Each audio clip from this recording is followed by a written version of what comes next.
Со цел да се подигне креативноста на дечињата, да разберат колку е битна секоја хартија или пластика, се одржа дводневен проект поддржан од шведска амбасада во соработка со Европската куќа во Струмица. На 18 и 19 декември се одржа работилницата на тема реупотреба на материјали. Првиот ден се состоеше од изработка на ликовни творби од стари весници, а вториот ден за изработка на новогодишни украси. На настанот присуствуваа децата од 4-то В одделение при Основното општинско училиште Видоја Подгорец од Струмица, со одделенскиот наставник Сонја Цицимова. Присуствуваа на дводневната работилница за реупотреба на стари материјали.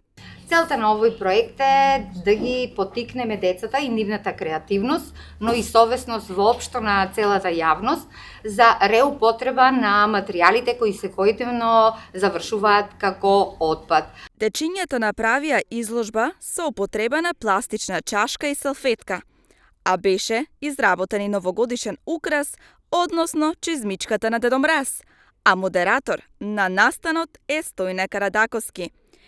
Исто така се гледаа и едукативни видеа за рециклирање и штетноста на отпадот за животната средина, што е најбитно како заклучок за дечињата, а и за целата јавност.